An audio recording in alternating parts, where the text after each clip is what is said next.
Hi there, I'm Kathleen Jasper, and today I'm talking about an amazing strategy for your classroom, exit slips. This is a great way to use formative data to drive your instructional decisions, and I'm going to show you how to do it. Let's get started. So when I was a teacher, I loved using exit slips in my classroom because it gave me a whole bunch of formative anecdotal data that I could use to drive my instruction. Now, exit slips are super easy to use, and you can use them at any time during classroom instruction, and they can be used for really any grade level. As long as a student can write something down, the student can do an exit slip.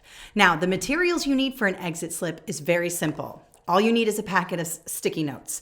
You can also pre-make your exit slips for students if you really want to make sure, they have enough room to write or whatever. But really, all you need is a packet of sticky notes. So exit slips are these little pieces of paper that students write ideas down or questions or whatever you want them to write down before they leave the class. Exit slip. So before they walk out the room, they turn in their exit slip. Now, I like sticky notes because what you can do is have students write down what you want them to write down for their exit slips, and then they can just stick them onto your whiteboard, and then you can collect them off the whiteboard at the end of the period. Or they can leave it stuck on their desk and you can pick them up after the students leave.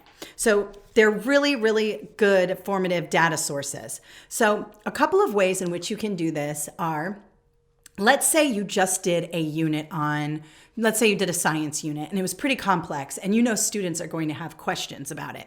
You could do an exit slip just on what questions do you still have, and make sure you're specific, narrow it down. Maybe you say, what 2 questions do you still have after the reading? Or one question do you have after the reading? The reason being is if you just kind of leave it out there for like 100 questions, it could be too overwhelming for students. So you may want to be specific and say, please write down 2 questions you still have. And that way it's more specific. Remember, with students and adults, it's really good to be explicit in your instructions. You'll yield better data that way. Another way to use exit slips that I love is called the 3-2-1 exit slip. And basically, you have students write down 3 things they learned, 2 questions they still have, and 1 aha moment for them. So you may want to post this on the board before you have students do it, and maybe fill out your own exit slip so you can model how you want them to do it, because they might be confused. Just doing this for the first time might be confusing. So it's always good, again, to be explicit. So you may want to have that on the board. So 3 things they learned. That's really good information for you, because let's say you were trying to get them to understand maybe how photosynthesis takes place in plants, or how the comma is used in a sentence, or what nouns are, anything, right? Maybe on their exit slip, if they indicate the 3 things they learned, hit those objectives for you, you know that you did a good job with the lesson, that they understood it, and that you can move on from the lesson. So that's really, really helpful, the 3 things they learned.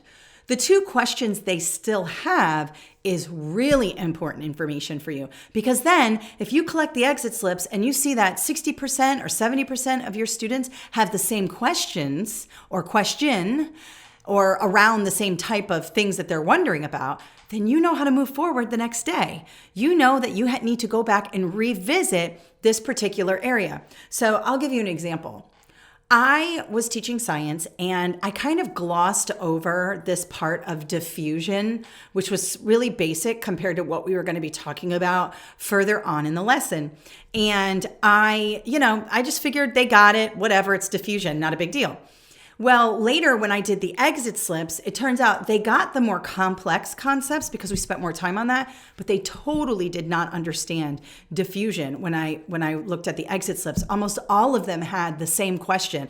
I'm not really sure how diffusion works, or I'm not sure how diffusion applies here. And so I would have never known that had I not done the exit slip and taken the moment to collect those and take a look. I would have just moved on and they would have missed that diffusion piece. And diffusion is tested pretty well on the standardized assessment at the end of the year. And I would have missed that opportunity to prepare them for that.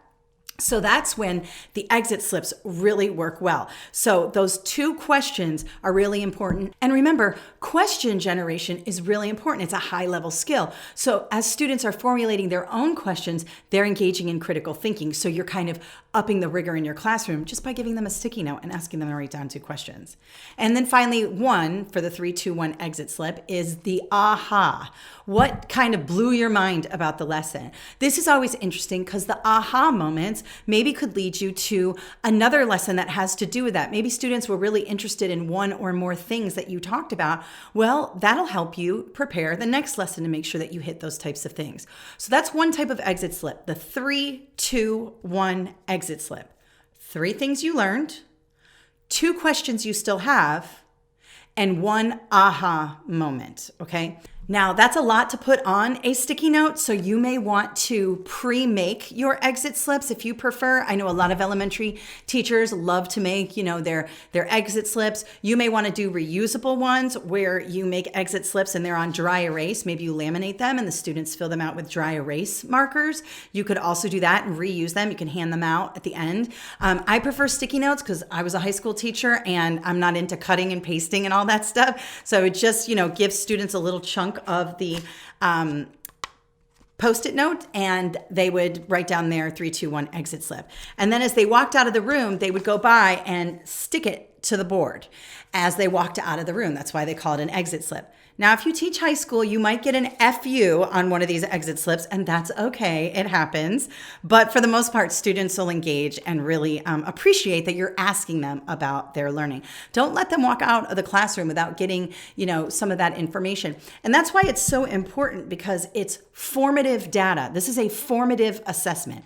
So remember, formative assessments are ongoing informal checks that you do as a teacher to drive instructional decisions. And this is a great way to do that.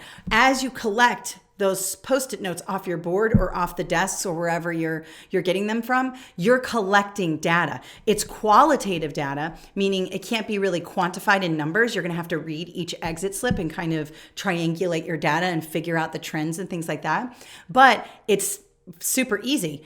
Bunch of your kids had the same question. You need to go back and talk about that concept. If a bunch of your kids really liked one aspect of the lesson, well, guess what? As you move on to other lessons, you can use that information to interest them more. Use some of those concepts and things that they liked in future lessons. Now, you can also use sticky notes for formative data when it comes to surveying your students. Now, you may want to ask your students a question about classroom management or some things they want to learn or some changes they would like to see in the classroom.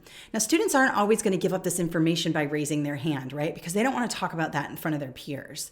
But if you can give them a sticky note and it's totally anonymous and they write down maybe what they want to see changed in the classroom, maybe it's less talking, fewer disruptions, more time, to read, or more time to think about their lessons, or whatever it is that you want them to give you. You can have them put that on the sticky note, and then when they put the sticky note on the board, it's anonymous. Or maybe they just stick it to your desk on the way out so nobody sees it. That's a really powerful way to quickly survey your students and figure out what they want to see happen in the classroom. And then what you can do is collect that formative data, take a look, and then have a discussion with your students about it. You might say something like, hey, after I collected your exit slips the other day about how things are going in the classroom, about 80% of you said you would like this change made. And so you can talk to them about that. And not only are you sharing the data with them, which is very, very powerful, you're also bringing them into the planning process of how you are administering lessons and how you're running your classroom. So that's really, really helpful for students. It's also super effective because then it's their class, not just your class, their class. And the sticky notes, the exit slips, help you do that. And it's anonymous, so they're more likely to tell you something that they're feeling about the class on the sticky note rather than raising their hand and doing it in front of their peers. Now remember, formative data is very, very powerful. I find it to be more powerful than quantitative standardized assessment data. While standardized assessment data will give you an idea of what a student has done on one day on one test, These exit slips can be collected over time, and you can really get an understanding of how your students are feeling about their learning. The sky is the limit with this, so you can ask any kinds of questions you want. Again, you can use the sticky notes, which is the super easy way, or you can pre-make your exit slips so students are very clear on how to fill them out. Also remember that you're going to want to be explicit when you start to use this strategy in your classroom. If you just hand out sticky notes and tell them it's an exit slip, they may not know how to do it. So you may want to model how to use the exit slip. You may want to have a set of directions on the board. And then as you use this strategy throughout the year, it'll become like second nature. They'll know, oh, we're doing an exit slip. I'm going to write down, some of the things I feel, or some of the things I understood about the lesson, or 3, 2, 1, or whatever it is you do. Now, the other thing is, you don't want to use this like every single day. Remember, the kids get bored at things like this, and sometimes too much data is too much data. I recommend exit slips for big things, like if you're trying to make some changes in the classroom, or at the end of a unit, or at the end of a chapter, so you can really understand how students did on that particular unit. But I don't recommend doing this every day as they leave the classroom, because again, it just becomes too much. So this is something you want to do maybe once a quarter, every other week, something like that. But definitely use this strategy because it will help you. And then finally, just to recap, you're going to see formative assessments on most of your subject area exams and the principles of learning and teaching, the PLT, and other exams. So there will always be some sort of formative assessment test questions. Remember, formative assessments are informal, ongoing. A lot of times they have to do with observing students or collecting qualitative data, anecdotal data. We call this anecdotal data because it's like little anecdotes, little stories, little scenarios, little feelings. It's a snapshot, okay? And that's why they call it anecdotal data. And it's very, very powerful. And then you use that formative data to inform or drive instructional decisions, okay? So formative, informal, ongoing, and used really on a daily basis to make decisions in your classroom. Hopefully you found this strategy helpful for your classroom. If you liked this particular video, let me know in the comments. If you have further questions that you have, leave me an exit slip in the comments and I'll be sure to address those in our next video. Remember to subscribe to this YouTube channel and hit the notifications button so you're notified when we upload new content. Thank you so much for watching and have an awesome day.